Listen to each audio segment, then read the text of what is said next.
Hello and welcome प्यारे बच्चों आज मैं फिर से आप लोगों के लिए एक बहुत ही अच्छा क्वेश्चन लेकर आया हूं। और प्यारे बच्चों यह जो क्वेश्चन है यह जेईई एडवांस्ड 2015 में आया हुआ क्वेश्चन है और टॉपिक है एसएचएम। मतलब एसएचएम टॉपिक से ये आया हुआ प्रश्न है प्यारे बच्चों। तो प्यारे बच्चों इस क्वेश्चन का जो फिगर है उसको ऑलरेडी मैंने यहाँ पर बना रखा है। एक बार पहले हम क्वेश्चन को ध्यान से पढ़ेंगे, इसके बाद इस फिगर के माध्यम से भी हम क्वेश्चन को एक बार समझेंगे, फिर हम इसे बहुत ही आसानी से सॉल्व करेंगे। तो चलिए प्यारे बच्चों पहले हम क्वेश्चन को पढ़ते हैं। देखिए क्वेश्चन क्या है। क्वेश्चन है two independent harmonic oscillators of equal masses are oscillating about the origin with angular frequencies omega 1 and omega 2 and have total energies E1 and E2 respectively. The variation of their momenta P with positions x are shown in the figure. If A upon B is equal n square and A upon R is equal n, then the correct equations is R. कहने का मतलब है कि इन options में कुछ equations दी गई हैं, चारों ऑप्शंस में एक एक इक्वेशन प्रोवाइड की गई है। तो उनमें से कौन सी इक्वेशंस सही हो सकती हैं या कौन सी इक्वेशन सही हो सकती है। मतलब एक इक्वेशन भी सही हो सकती है और एक से अधिक इक्वेशन भी सही हो सकते हैं। कुल मिलाकर के मैं ये बोल सकता हूं कि यहाँ पर एक ऑप्शन भी सही हो सकता है और एक से अधिक ऑप्शन भी सही हो सकते हैं प्यारे बच्चों। तो प्यारे बच्चों क्वेश्चन को हमने यहाँ पर पढ़ लिया है। अब एक बार हम फिगर के माध्यम से भी इसको समझते हैं प्यारे बच्चों। तो सबसे पहले इसमें दी गई कुछ इंफॉर्मेशंस को हम यहाँ पर नोट डाउन कर लें, तब हम क्वेश्चन को आगे सॉल्व करेंगे। देखिए प्यारे बच्चों यहाँ पर क्या क्या इंफॉर्मेशन दी गई है। कुछ इंफॉर्मेशन तो क्वेश्चन में ही पता चल रही है, मतलब फिगर में ही, और कुछ यहाँ पर दी गई है। तो मैं इसको यहाँ पर पहले नोट कर लेता हूं, उसके बाद हम क्वेश्चन को सॉल्व करते हैं। देखिए प्यारे बच्चों यहाँ पे क्वेश्चन में दिया गया है कि यहाँ पे इनकी फ्रीक्वेंसीज, इसके लिए जो एंगुलर फ्रीक्वेंसी है ये ओमेगा 1 है और इसके लिए जो एंगुलर फ्रीक्वेंसी है ये ओमेगा 2 है प्यारे बच्चों। और इसके लिए टोटल एनर्जी E1 है और इसके लिए टोटल एनर्जी E2 है। इस तरह से बोला गया है। और प्यारे बच्चों क्या बोला गया है यहाँ पर, और देखिए यहाँ पर बोला गया है A अपॉन बी मैं यहाँ पर लिख देता हूं A अपॉन बी, ये बोला गया है n स्क्वायर के बराबर, और A अपॉन आर इसको बोला गया है पहले बच्चों n के बराबर। ठीक, तो इसको n के बराबर बोला गया है। तो इतनी इंफॉर्मेशन हमें दी गई है। अब हमें ऑप्शन बाय ऑप्शन चेक करना होगा कि कौन से ऑप्शन सही होंगे यहाँ पर। ठीक प्यारे बच्चों, चलिए प्यारे बच्चों हम पहला ऑप्शन लेते हैं। ठीक, और उसके अकॉर्डिंग हम देखेंगे कि हम इसको कैसे सॉल्व करेंगे। ठीक, चलिए प्यारे बच्चों यहाँ पर देखिए पहला ऑप्शन क्या दिया गया है। पहला ऑप्शन हमें ये चेक करना है कि E1 into omega 1 is equal E2 into omega 2। तो ये पहला ऑप्शन है प्यारे बच्चों। एक काम कर लेते हैं, हम सारे ही ऑप्शंस को एक साथ पहले लिख लेते हैं बोर्ड पर, ताकि आपको भी पता चले कि क्या क्वेश्चन दिया गया है। तो यहाँ पर ये पहला ऑप्शन है और जो दूसरा ऑप्शन है वो इस तरह से है, omega 2 upon omega 1 is equal n square. C option है यहाँ पर omega 1 into omega 2 is equal n square. और यहाँ पे जो d है ये दिया गया है E1 upon omega 1 is equal E2 upon omega 2। तो ये ऑप्शंस दिए गए हैं और सभी ऑप्शंस में एक एक इक्वेशन प्रोवाइड की गई है और हमें इनको चेक करना है कि कौन सी इक्वेशन सही होंगी, यानी कि कौन से ऑप्शन सही होंगे, ये हमें चेक करना है। तो अब हम बुक को रख देते हैं और आराम से क्वेश्चन को सॉल्व करते हैं। देखिए प्यारे बच्चों यहाँ पर इन ऑप्शंस को हमें चेक करना है और जो भी क्वेश्चन में इंफॉर्मेशन दी गई है वो भी मैंने यहाँ पर लिख लिया है। तो चलिए एक एक ऑप्शन को हम चेक करेंगे कि कौन सा ऑप्शन सही होगा। चलिए सबसे पहले तो ये ऑप्शन हम देखते हैं। प्यारे बच्चों यहाँ पर चेक करना है कि E1 इंटू ओमेगा 1 बराबर होना चाहिए E2 इंटू ओमेगा 2 के। E1 क्या है, टोटल एनर्जी इस वाले जो यहाँ पे जो पार्टिकल एसएचएम कर रहा है उसके लिए, और यहाँ पर जो एसएचएम हो रहा है इसके लिए वो E2 है। ठीक प्यारे बच्चों, तो मतलब यहाँ पे जो पार्टिकल एसएचएम कर रहा है उसकी जो टोटल एनर्जी होगी वो E2 है, और यहाँ पे जो पार्टिकल एसएचएम कर रहा है तो उसके लिए जो एंगुलर फ्रीक्वेंसी होगी प्यारे बच्चों वो ओमेगा 1 है, और यहाँ पे जो पार्टिकल एसएचएम कर रहा है उसके लिए जो एंगुलर फ्रीक्वेंसी है वह ओमेगा 2 है। तो इतनी बातें हमने समझी। तो हमने समझ लिया कि E1 क्या है इस कंडीशन के लिए टोटल एनर्जी, और ओमेगा 1 इस कंडीशन के लिए एंगुलर फ्रीक्वेंसी, और यहाँ पे इस कंडीशन के लिए टोटल एनर्जी और इस कंडीशन के लिए एंगुलर फ्रीक्वेंसी प्यारे बच्चों। तो चलिए चेक करते हैं। सबसे पहले तो ये देखिए कि यहाँ पर हमें टोटल एनर्जी भी फाइंड करना होगा और एंगुलर फ्रीक्वेंसी भी फाइंड करना होगा अगर हमें इसको चेक करना है। तो सबसे पहले ये समझ लीजिए कि टोटल एनर्जी का फार्मूला या टोटल एनर्जी क्या होती है।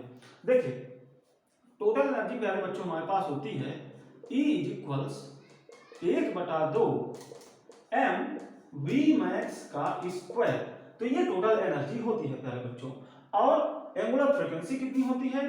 तो एंगुलर फ्रीक्वेंसी प्यारे बच्चों होती है Vmax अपॉन एम्पलीट्यूड। एम्पलीट्यूड या मैं एम्पलीट्यूड को ही लिख लेता हूं A प्यारे बच्चों।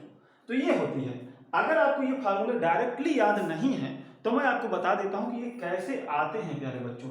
देखिए आपको पता होगा कि जो V होता है V कुछ इस तरह से लिखा जाता है ओमेगा इंटू ए स्क्वायर माइनस एक्स स्क्वायर।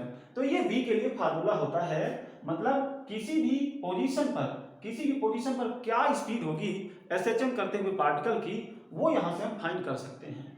तो प्यारे बच्चों अगर हमें यहां से ओमेगा फाइंड करना हो तो चलिए ओमेगा हम कैसे फाइंड कर सकते हैं। ओमेगा के लिए हम इस टर्म को इसके नीचे ले आए, मतलब कि इस तरह से प्यारे बच्चों हम ओमेगा को निकाल सकते हैं। अब एक चीज देखिए, जो स्पीड है वो मैक्सिमम कब होती है।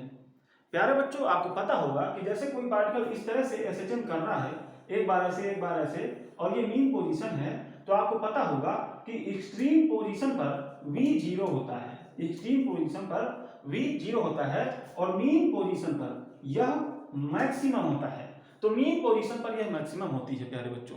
ठीक, तो मीन पोजीशन मतलब क्या है कि x 0 होना चाहिए। तो प्यारे बच्चों अगर हमें v max यहाँ पर लिखना है तो मैं यहाँ पर v max लिख लूं, लेकिन v max कब लिख सकता हूं जब x 0 हो, यानी पार्टिकल मीन पोजीशन पर हो। तो यहाँ पर x 0 कर देंगे तो यहाँ पे ये टर्म बचेगा, और a स्क्वायर है तो यहाँ से रूट भी हट जाएगा और ये स्क्वायर भी हट जाएगा। तो आपने देखा कि यहाँ से क्या मिला, ओमेगा मिला v max अपॉन a प्यारे बच्चों। तो ये फार्मूला यहीं से निकल के आया है, ओमेगा इस तरह से निकल के आता है। और प्यारे बच्चों जो E होता है आपने पढ़ा होगा कि E क्या होता है, इसके लिए हम डेरिवेशन करने नहीं जाएंगे। अगर हम डेरिवेशन करें तभी हम इसको निकाल सकते हैं, या फिर अब अगर मैं आपको सिर्फ बता दूं तो आप समझ लीजिएगा। चलिए मैं बताने जा रहा हूं। देखिए प्यारे बच्चों जो E होती है टोटल एनर्जी है, मतलब क्या है ये कि kinetic energy plus potential energy का योग जो भी है वो ये है। टोटल एनर्जी तो यही होगी ना, kinetic energy plus potential energy. और प्यारे बच्चों आपको पता होगा कि जब पार्टिकल मीन पोजीशन पर होता है तो उसकी पोटेंशियल एनर्जी 0 होती है। इसमें सिर्फ और सिर्फ क्या होती है, काइनेटिक एनर्जी। मतलब क्या है कि जब पार्टिकल मीन पोजीशन पर होगा तो पार्टिकल की जो टोटल एनर्जी होगी वो सिर्फ और सिर्फ काइनेटिक एनर्जी की वजह से आएगी। पोटेंशियल एनर्जी तो वहां पर 0 हो चुकी है, तो काइनेटिक एनर्जी वहां पर कितनी होगी, काइनेटिक एनर्जी मीन पोजीशन पर कितनी होगी 1/2 mv स्क्वायर। और यहाँ पे मीन पोजीशन पर v कितना है, v max है ना, v कितना है v max, क्योंकि मीन पोजीशन पर v मैक्सिमम होता है ना।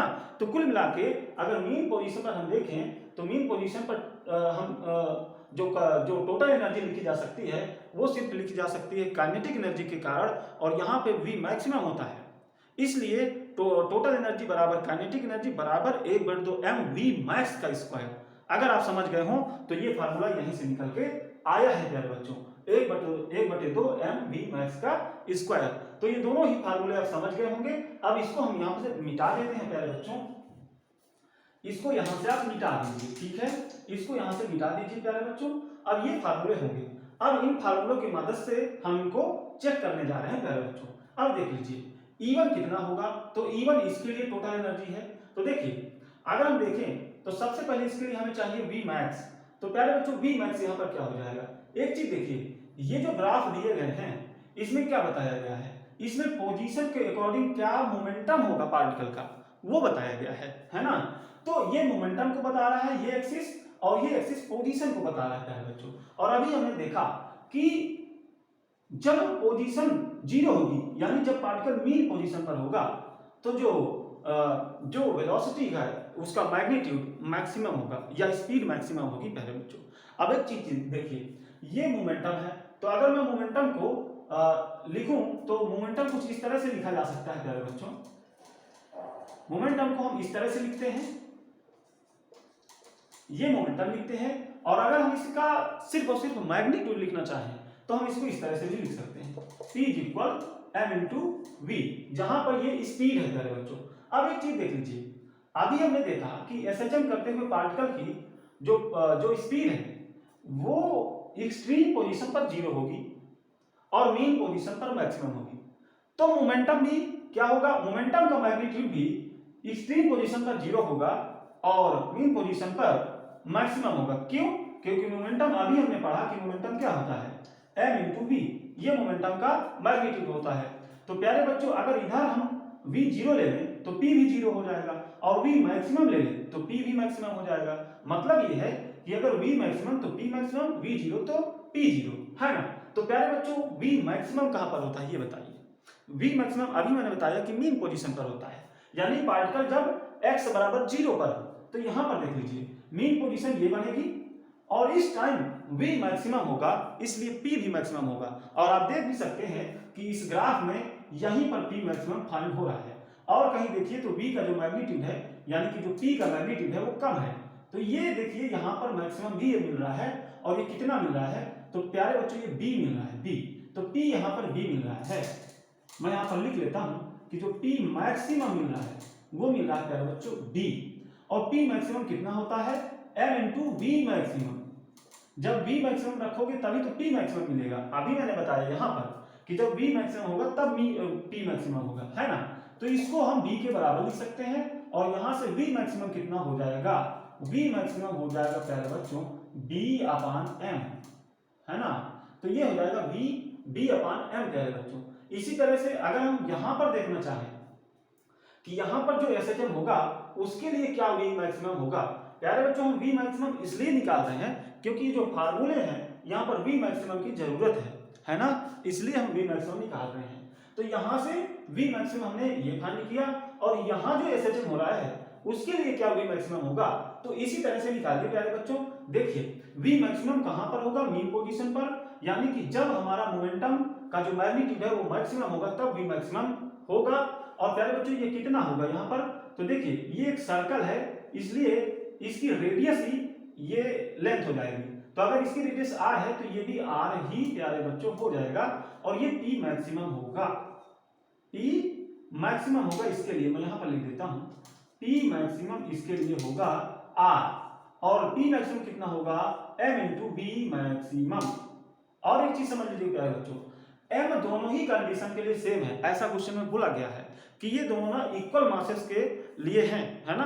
तो यहाँ पर जो मास है वो इस वाले यहाँ पर जो मास है उसके इक्वल मास के बराबर है, तो ये भी समझ लीजिए। इसलिए हम यहाँ भी m लिखेंगे और यहाँ भी m लिख रहे हैं, ठीक। अब देखिए यहाँ प्यारे बच्चों इसको ओमेगा 2 के इधर लिख लीजिए, यहाँ v मैक्स क्या मिलेगा, तो यहाँ प्यारे बच्चों मिलेगा v max is equals r upon m, ठीक। तो यहाँ के लिए ये मिला, यहाँ के लिए ये मिला। अब यहाँ के लिए जब एनर्जी निकालेंगे यानी E1, तो उसके लिए ये वाला v मैक्स लिखेंगे, और जब इसके लिए एंगुलर फ्रीक्वेंसी लिखेंगे तो उसके लिए भी यही वाला v मैक्स लिखेंगे, और जब इसके लिए E2 लिखेंगे मतलब दूसरे कंडीशन के लिए टोटल एनर्जी लिखेंगे तो ये वाला v मैक्स यूज करेंगे। और जब यहाँ इसी के लिए ओमेगा 2 निकालेंगे यानी दूसरी वाली कंडीशन के लिए जब एंगुलर फ्रीक्वेंसी निकालेंगे तो वहाँ कौन सा, ये वाला v मैक्स यूज करेंगे प्यारे बच्चों, ठीक। चलिए अब हम इन मानों को आसानी से निकाल सकते हैं, E1 ओमेगा 1 E2 ओमेगा 2 आसानी से निकाल सकते हैं। चलिए निकालते हैं और चेक कर लेते हैं कि पहला ऑप्शन सही है या गलत है। चलिए प्यारे बच्चों, तो E1 क्या होगा, यहाँ से E1 प्यारे बच्चों हो जाएगा 1/2 m v मैक्स का स्क्वायर, यानी कि b square upon m square. भाई v मैक्स का स्क्वायर मतलब b square upon m square, है ना। तो ये हो गया, एक m से एक m कैंसिल हो जाएगा, तो यहाँ मिलेगा b स्क्वायर अपान 2m, तो ये E1 हो गया। अब देखिए ओमेगा 1 कितना हो जाएगा, ओमेगा 1 प्यारे बच्चों ओमेगा 1 चेक करिए, ये होगा v मैक्स अपान a, तो v मैक्स यहाँ पर कितना है, b अपान m, और a क्या है, एम्पलीट्यूड। और एम्पलीट्यूड कब होता है, देखिए एम्पलीट्यूड कब प्राप्त होता है, जब पार्टिकल अपनी एक्सट्रीम पोजीशन पर होता है, यानी कि मीन पोजीशन से एक्सट्रीम पोजीशन के बीच की जो डिस्टेंस है वही तो एम्पलीट्यूड होता है प्यारे बच्चों। और एक चीज देख लीजिए, तो मीन पोजीशन से ये कहां तक गया, पार्टिकल यहां तक गया, यानी कि ये जो डिस्टेंस है ये इसकी एक्सट्रीम पोजीशन है प्यारे बच्चों। तो एक्सट्रीम पोजीशन इसके लिए क्या होगी, ए, तो यहां पर ए की जगह लिखेंगे ए। तो कुल मिला के यहाँ ω1 इतना मिला और E1 इतना मिला। ठीक प्यारे बच्चों, अब E2 और ω2 निकालो, तो E2 और ω2 क्या हो जाएगा, E2 इक्वल 1/2m। m जो यहाँ है वही रहेगा, क्योंकि मैंने बताया कि क्वेश्चन में साफ साफ बोला गया है कि ये दोनों इक्वल मासेस के लिए हैं, ठीक है, इक्वल मासेस के लिए। लेकिन यहाँ V मैक्स इसका लिखा जाएगा, इसका नहीं लिखा जाएगा, तो इसको लिखिए r² और यहाँ से एक m कैंसिल और r²/2m।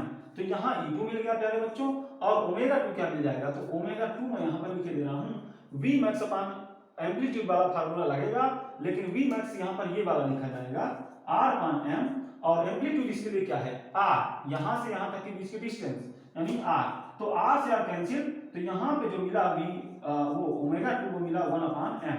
तो प्यारे बच्चों ये चारों ही क्वांटिटीज हमने फाइंड कर ली है, E1 ω1 E2 ω2।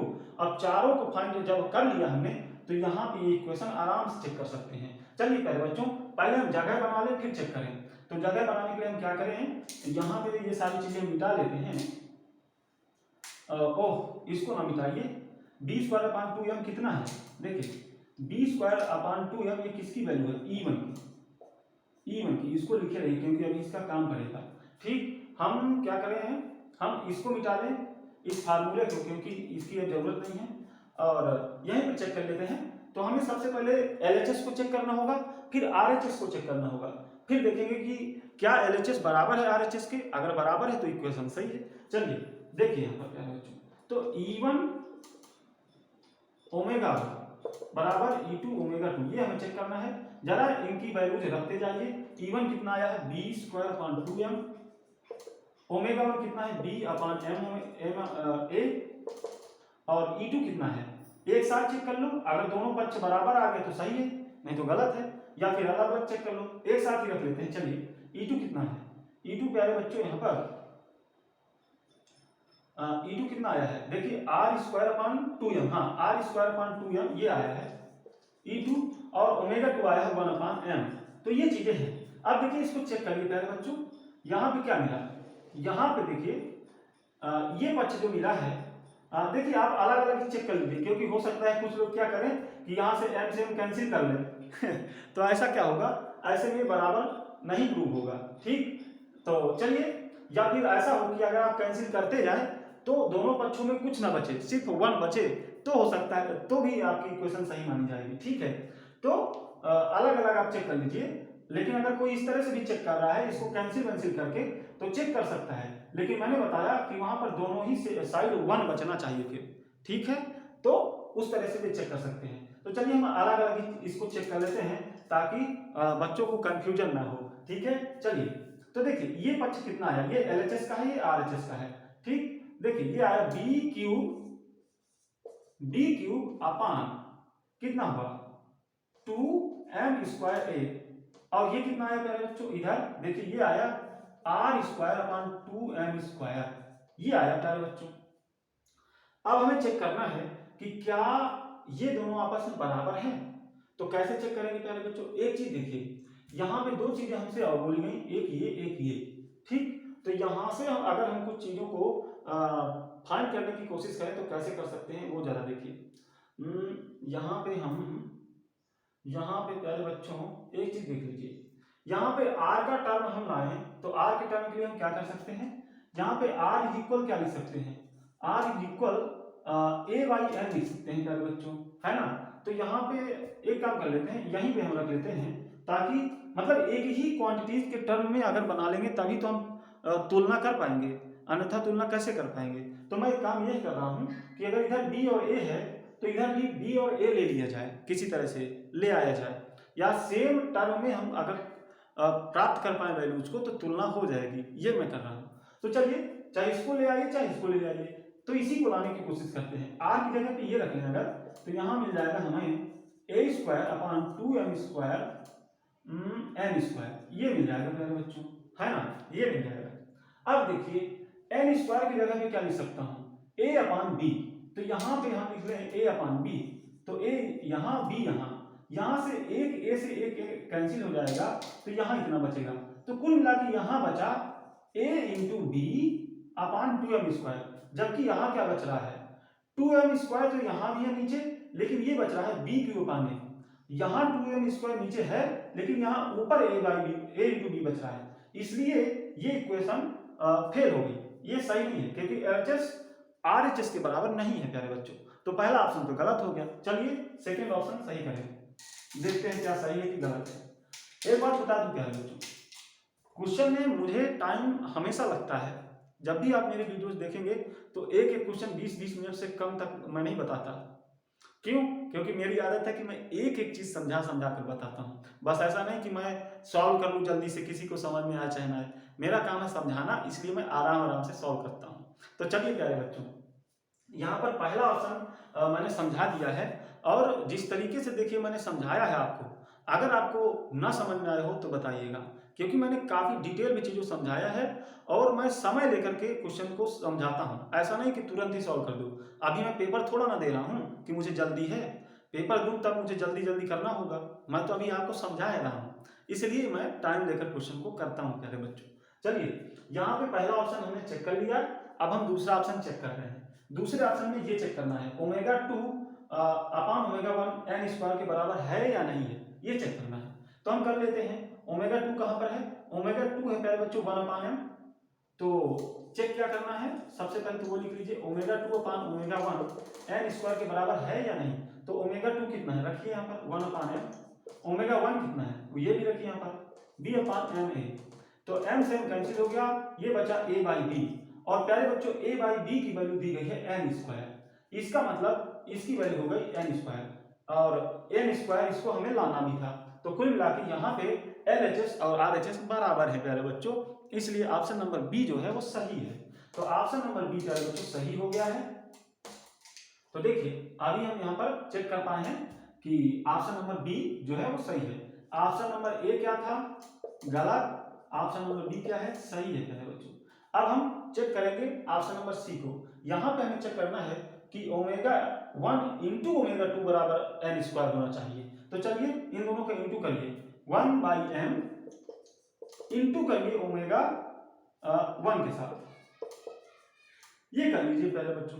ठीक, अब देखिए कितना आया, b m square upon b upon m square, यही ना, यही होगा ना। तो बी अपान ए की जगह पे क्या लिख सकता हूँ, देखिए a by b m square है, तो अगर मैं इसको उल्टा कर दूं यानी b अपान ए ले लूं तो इधर भी उल्टा कर देंगे, यानी 1 बाई एम स्क्वायर, तो b बाई ए मैं क्या लिख सकता हूँ, b by a 1 by m square, ये मैं लिख सकता हूँ।